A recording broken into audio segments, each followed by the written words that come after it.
Looks like they're joining. DoublA and Pingu. How's it going, guys? Howdy, boss. Hello, Hey. everyone. Hello. Thank you. Thank you for joining, by the way. Cool to have you here from Bermudan Frogs. Yeah, I got to start with that. What the hell's the name? Where does that come from? Well, I'll take this one, Yeah. Pingu. So we have a teammate. His name's Kevin, and he legitimately lives in Bermuda. So occasionally it causes some ping problems.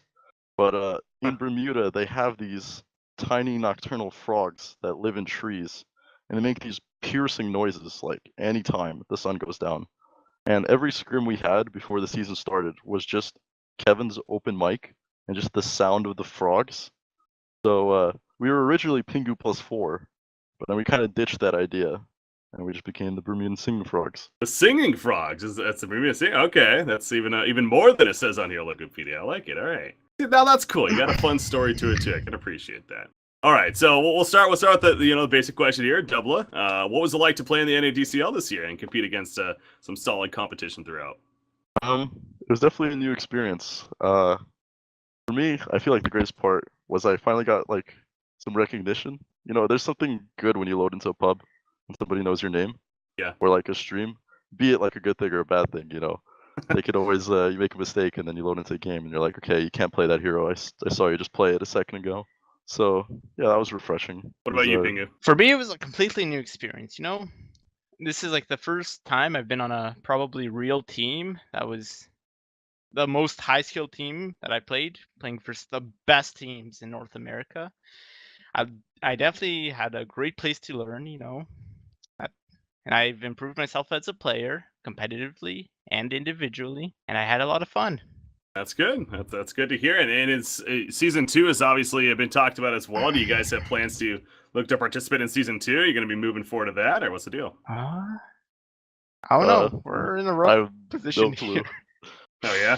I mean, this is some insider information. I don't know if I should be saying this, but a lot of the teams have already broken up, and there's just like new versions of even the 4 finalist teams. I mean, it's North America Dota, so that's really not new, but yeah, it's gonna happen. Yeah, it's understandable. It obviously happens there, but you know, again, the point of the league, like you guys were talking about, it's if anything, giving you the chance to participate and compete against some of the better competition in a tournament format, and it sounds like you guys have definitely taken that from it. What about strategies? I mean, did you guys learn a lot as far as strategies go, or, you know, playing in these tournaments? Well, You can I'll go. take this one, Double. Yeah. All right, so like basically about 1 month before the NADCL Open qualifiers, we like formed together, you know, as a team. We scrimmed about like 3 days, 4 days a week, you know. We worked hard. We sucked at the beginning, but like about 1 week before the Open qualifiers, we came up with the legendary strat of Necrophos plus Spirit Breaker. That is known as the Dose combo, as previously we used that same combo to knock out Vendetta out of Why Open are you qualifiers. talking like that? I'm telling a story. This is storytelling voice, you know. All right. I'm listening. This is great. All right, and we swoop through the Open qualifiers using the exact same strat, knocking out team, and that's how we got into NADCL. And then we used the NADCL as an opportunity to grow as a team. We used it as an opportunity to find new strats and expand on our current strategy. And I think we did that, but I'm not too sure. Can you link me the Word doc that you're reading this from? I mean, and now 7.2 is out, so all that's out the window anyways. I mean, Exactly. that was Well, kind of out the window for whoa. us as well. Remember the Spirit first Breaker week? got nerfed. What? Or Spirit buffed. Breaker did not get He got nerfed. buffed. He got buffed. He got Yeah, buffed, yeah. Along In with our pretty case- much every other hero. Yeah, go ahead. I mean, in our case, I remember we qualified using one strat, and then we tried using that one strat for the first 2 weeks of the NADCL, and we just like lost every game with our original strat because people knew what we wanted to do, and it was just kind of depressing. So we had to 2 weeks in, we realized like we needed to pick some new heroes. We can't play the same 5 over and over again. Did you find yourselves like watching competitive matches and almost try to imitate some of those strats, or do you just like to figure out your own things? For us, we it was figured definitely out- own things. Yeah. We tried to look at like competitive a bit, but like it really depends on your individual play style and which heroes you like to play.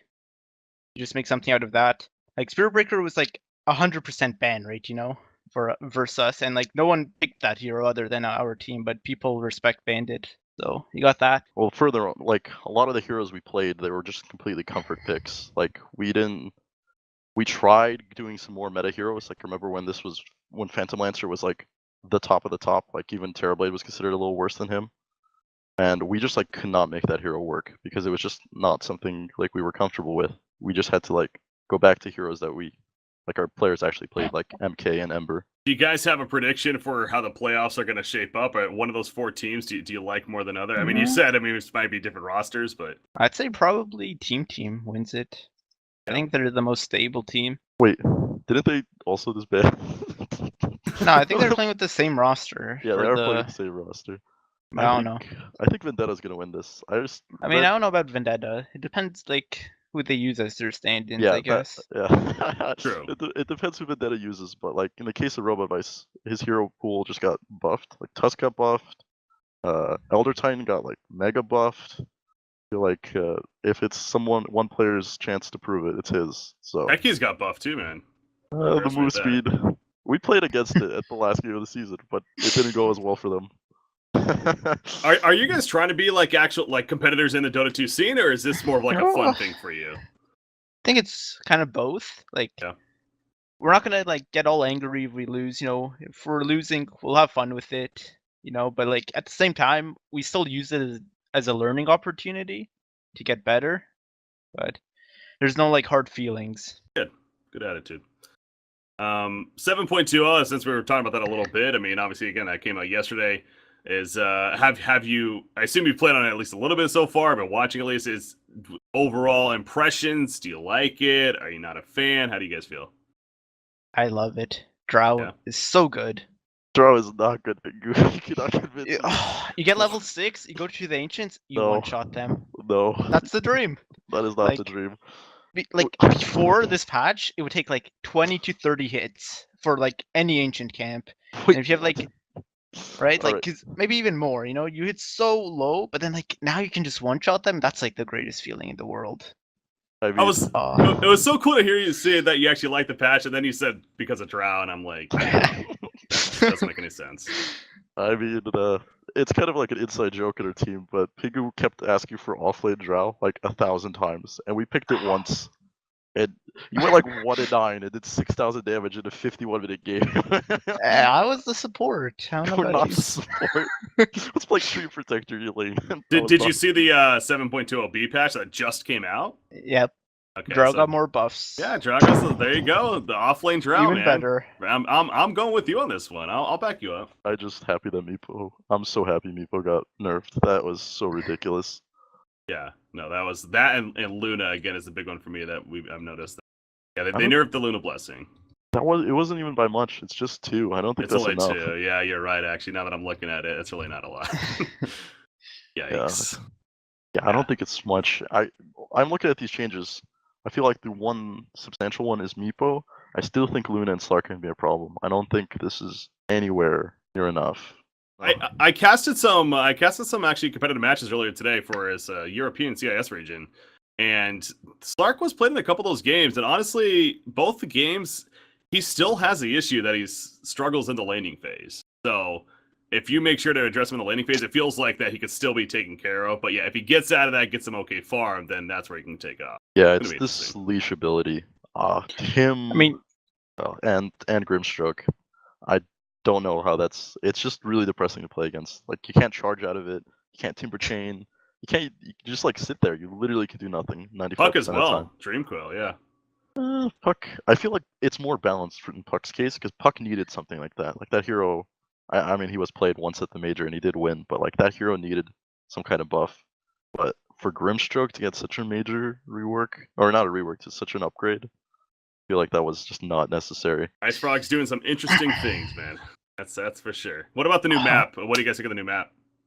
Oh, I didn't play that much, but I actually hate it. I'll be the first one to say it. I don't think I hate it, but it just takes time to get used to it. It's kind of like every map change. Like every major one. You hate it at the start, but like once you get used to it, you don't really care about it that much. Well, for me, it's not that I hate it because of like the layout. It's because it didn't change anything. For me, like the wrong changes happened. right? So I still think it's a Radiant favor map, and I feel like that's what needed to be addressed. Like Roche is still the objective for Radiant to get because the Radiant want to play after the laning stage. They want to play in the top half of the jungle, and it's just convenient that Roche is just in that sector of the map. It just also plus the new like medium camp that spawned near the like Radiant mid that you can just stack endlessly. Like I don't think Radiant needed more buffs, and I feel like this new Roche change is just not necessary. And even like one of the bounty runes, there's only one bounty rune that's in a pit, and it's like the dire one. The dire one, yeah. Like why? I just don't get it. That seems odd. That's the one thing about the map that stood out to me. That I was like, what is going on here? It's just I know in our games, all the coin flips were for none of them were for first pick. All of them were for Radiant, and like these changes seem like they just made Radiant even better, or it just didn't change enough. So that's why I like hate it. Like it looks cool, all the terrain differences, all the staircases. I'm fine with that part aspect, but just like the way the map was changed, like from a constant like what you want to do as a team past the laning stage, that wasn't changed for me, and I feel like that's the problem. Have you been playing Dota a while, DoublA? 2013, right before TI3. Okay, so came in a little bit later on, even in Dota 2. Okay. Yep. Because I was gonna say, if you're like an old school player, I can understand that logic more. Because the whole changing aspect definitely throws people off. But no, you're a little newer, so that's. I've got an idea. I've got a grand idea how to fix this. Okay, figure it out. So you know how like I'm gonna say a horrible thing, but League of Legends has Baron, Ugh. or has Baron and Dragon, right? So there's another objective on the other side of the map, which I think is like I don't think you need another objective, but I say give Roche 2 pits, right? And he has a 50-50 chance of spawning in either one. That would be interesting, yeah. So it wouldn't be as like top map. The top half of the map wouldn't have such more of a larger emphasis. I do think a second objective is something that potentially they will be interested in. But yeah, that's still down the line, obviously. Not here in 7.20. Anyways, it is here, so hopefully you can find yourself enjoying it ultimately in the end. But because I don't know if those map changes are being reverted, unfortunately, soon. So they're going to stick to their guns. Yeah. For the most part. Maybe some of it, but anywho's, we're going on a little bit of a tangent here, but I do want to thank you, obviously, you guys, for joining me on the show here. Any shout outs / where can we follow you on social media? Do you guys have social media? Do. I was forced to make it a Twitter, and I used it once, but I don't think I'm ever going to use that again. It was too intimidating. Like, there was too many people, I'm just going to be a recluse. I'm just going to sit and, use my Dota 2 activity feed instead. I'm just going to be a hermit. What about you, Pingu? I think my name's Pingu Dota. I'm pretty sure that's my Twitter name. You can follow me there. I'll tell you guys this: if you want to start, grinding, being a professional Dota 2 player, starting there is also good. I'll just say that having a social media account, getting that Twitter going might be a good idea. It can help out. So, what if you have people know you because you're so hidden, right? Like Ice Frog doesn't message anybody. Imagine you just showed up to LAN and you're like, whoa. You know what? That's you're right. Pingu, right? How good would that be? Totally, yeah. That'll totally work. Yes. Or use some really obscure social network. That nobody uses, Ask Jeeves, right? It is that's I don't think that's a social network, but something that nobody uses. Ask Jeeves is a search engine. Sorry. I get your point though. Yes. I was gonna say Ask a Feb, but Ask Jeeves came to mind. All right. Well, we had a fun time here. I want to thank you guys once again for joining. Hopefully, we do see you guys in season 2. And not only do I love the name, but sounds like you guys had fun with it and excited to, again, whatever the roster may be moving forward. So thank you guys once again for joining. It was an honor and a pleasure, sir. All right. So I believe we are going to be looking to wrap things up here on the playoff preview show here for the NADCL. As you got from the interviews here, the players have been having a lot of fun with it. Even the ones that didn't qualify for the playoffs still got some good experience and already excited for even season number 2 coming up around the corner as well. But I believe we're going to be wrapping up, so thank you all for tuning in. Shout out to the sponsors, and look forward to this weekend. The playoffs begin this Saturday. Until then, guys.